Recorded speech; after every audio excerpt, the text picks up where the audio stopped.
Very good morning to all the students. I am Achal Bhardwaj from Spring Gems Convent School.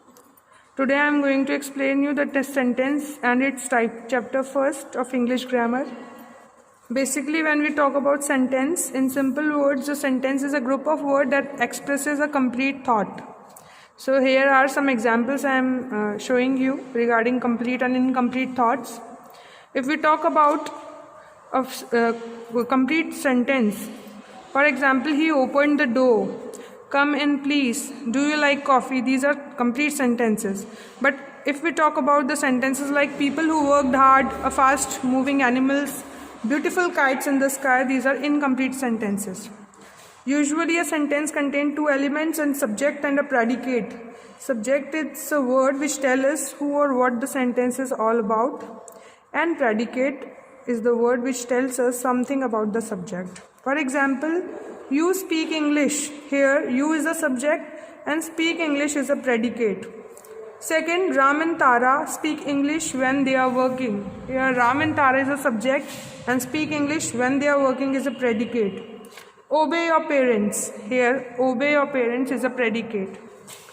So, a sentence always begins with a capital letter and ends with a full stop and a question mark or an exclamation mark. These are the general terminologies, rules of the sentences. For example, all animals need food. What is your name? With a question mark, look at the giant. Now, classification of sentences. Sentences can be classified on the basis of nature and structure. On the basis of their nature, a sentence is of four kinds: assertive sentence, interrogative sentence, imperative sentence, and exclamatory sentences. When we talk about assertive sentences, these sentences make a statement and always end with a full stop. They may be affirmative or negative. For example, honesty always pays. It's an affirmative sentence. Dishonesty never pays. It's a negative sentence. When we switch towards interrogative sentence, these sentences denote a question or interrogation and always end with a question mark. These sentences usually begin with an auxiliary or WH question word. Do you smoke? What is your name? Who has broken the glass? These are general examples of interrogative sentence. When we move towards imperative sentences, these sentences denote certain kind of request, advice, suggestion, any warning, order and command, and end with a full stop, but sometimes with an exclamation mark also. For example, please lend me your book. It's a general request. Drive carefully on this road. It's an advice. Stop, watch out. It's a warning with an exclamation mark. Fourth, exclamatory sentences. These sentences denote strong feelings or excitement and end with an exclamation mark. For example, how beautiful the flower is. How sadly you behaved. Oh, that is an excellent. Here, strong feelings, emotions and excitement are involved. That's why these are called exclamatory sentences. On the basis of structure, sentences are of three kinds: simple sentence, complex sentence and compound sentence. Simple sentences are the sentences having one main clause. They have a subject, a verb and a complete thought. Here, clause is a part of sentence or a group of words having either a complete meaning, main clause, or a partial meaning, subordinate clause. For example, I saw him on the road.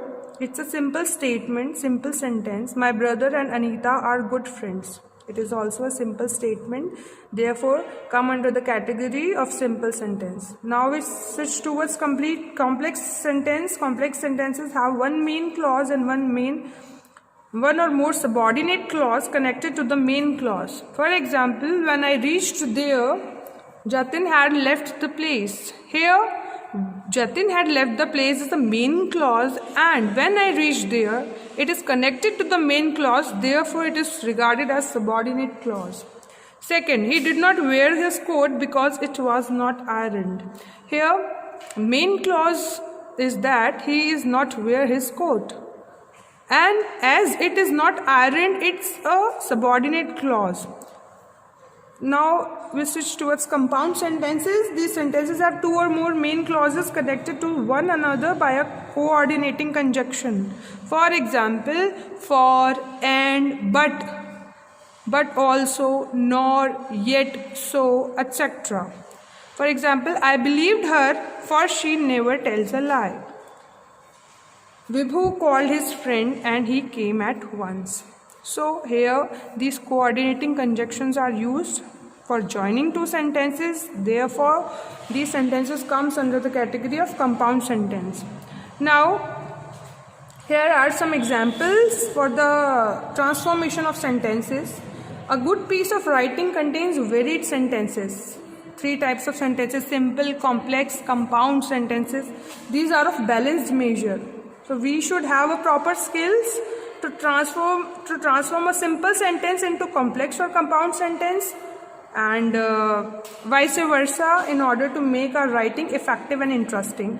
Simple to complex. When we talk about converting a simple sentence into complex sentence, so basically simple sentence can be changed into complex sentence by expanding a word, phrase into subordinate clause, which may be noun clause or an adjective clause or an adverb clause. So here some examples are there. He boasted of his bravery. It's a simple sentence, and when we convert it into complex sentence, he boasted that he was brave. Second, he painted a beautiful picture, and that is a simple sentence. When we convert it into a complex one, he painted a picture which was beautiful. Kavita worked hard to stand first in the class. It's a simple sentence. Kavita worked hard so that she might stand first in the class. It's an adverb clause.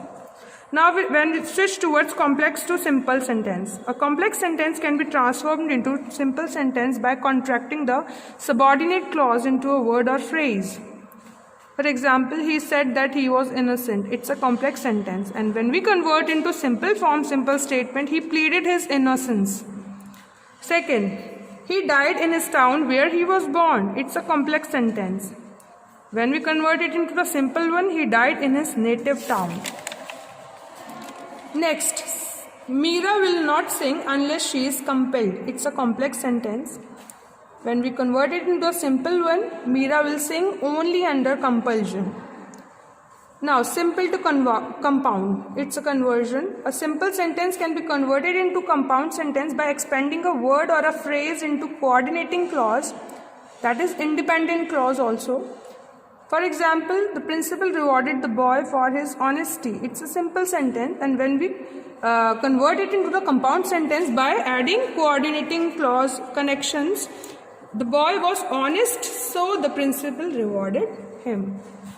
Second, in spite of being sad, she never cried. Simple sentence. When we convert it into the compound sentence, she was sad, but she never cried. So here but is used for coordinating these two sentences. Next, compound to simple. A compound sentence can be changed into simple sentence by contracting a coordinated clause into a word or a phrase. For example, we must eat or we cannot live. It's a compound sentence as it is connected by or. As you can see it, when we convert it into a simple sentence, we must eat to live. It's a simple statement. Next, they were poor and usually slept on footpaths. Here and is used, conjunction is used. Here or is used and here an is used. As these are compound sentences, when it converted into the simple sentences, because of poverty, they usually slept on footpath. These are the simple sentences.